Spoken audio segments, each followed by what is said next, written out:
ایک بات آپ نے کئی دفعہ سنی ہوگی، میرا بڑا دل کرتا ہے پھر سے اس کو دہراؤں۔ میں نے اسے سینکڑوں بار پڑھا ہے۔ جب طبیعت پوری بے چین ہوتی ہے اور اپنی ذمہ داریوں کا احساس کرنے کو دل کرتا ہے نا، تو پھر خیال آتا ہے کہ ہم بھی پڑھیں ذرا ان چیزوں کو۔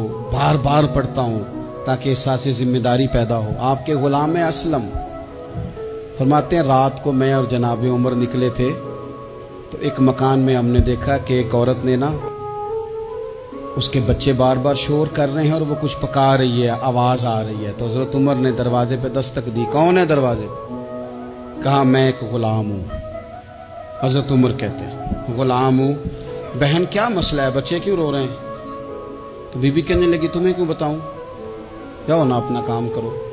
حضرت عمر نے اصرار کیا تو تلخ لہجے میں، جس سے غصہ نہیں کر جاتے حکمران، councillor, chairman, M P M N A ناراض نہیں ہو جاتے، اس تلخ لہجے میں بی بی کہنے لگی دعا کرو اللہ میرے اور عمر کے درمیان قیامت میں فیصلہ کرے۔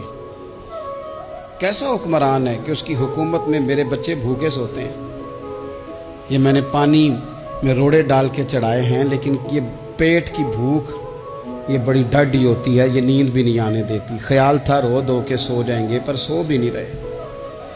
حضرت فاروق اعظم دوڑے گئے، گھر سے سامان، اناج، غلہ کندھے پہ رکھا۔ خادم کہتے میں نے کہا کہ مجھے دے دے۔ فرمانے لگے چل تو وعدہ کرنا قیامت میں بھی میرے بوجھ اٹھائے گا۔ کہ حضور نہیں، وہ تو میرے بس کی بات نہیں۔ فرمایا پھر مجھے کرنے دے۔ دوڑے آئے، اس خاتون کے دروازے پر لا کے وہ چیزیں رکھی۔ کہا بہن اگر تو پردہ کر لے تو یہ غلام نا آج کھانا پکا دے تیرے بچوں۔ پھر وہ گھی چڑھا کے، چینی ڈال کے، کچھ سامان پکتا تھا وہ کھانا پکایا۔ غلام کہتے ہیں جب پھونکے مارتے تھے تو داڑھی سے دھواں نکلتا تھا، آگ جلاتے تھے دھواں نکلتا تھا۔ پھر کھانا پکایا، پھر ان بچوں کو کھلایا۔ پھر حضرت عمر فاروق رضی اللہ تعالیٰ عنہ نا تھوڑے پیچھے بیٹھ گئے تو بچوں کے ساتھ اس طرح کی باتیں کرنے لگے کہ وہ ہنس پڑے۔ جناب اسلم کہتے ہیں بچے اس بیوہ کے ہنستے تھے، بچے ہنستے تھے اور عمر روتے تھے۔ جب وہ ہنستے تھے تو فاروق روتے تھے۔ پھر وہ بچے آہستہ آہستہ لیٹنے لگے، اور جب وہ سونے کی طرف بڑھنے لگے تو حضرت عمر کہنے لگے بہن میں جاؤں؟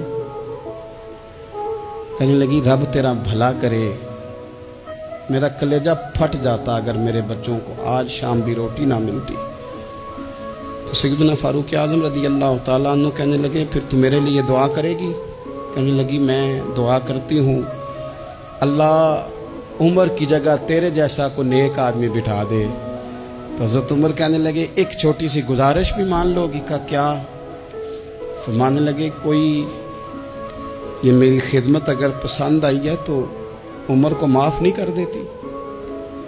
غلطی ہو گئی، اسے پتہ نہیں تھا۔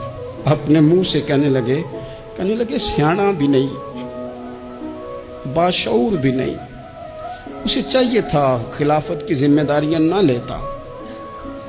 لیکن حضرت صدیق نے کہا تو وہ مان گیا، لیکن بہن میں اسے جانتا ہوں، بزدل بڑا ہے، کمزور بڑا ہے، ضعیف بڑا ہے۔ اگر تو قیامت میں اس کی شکایت لگائے گی تو بڑا کمزور پڑ جائے گا۔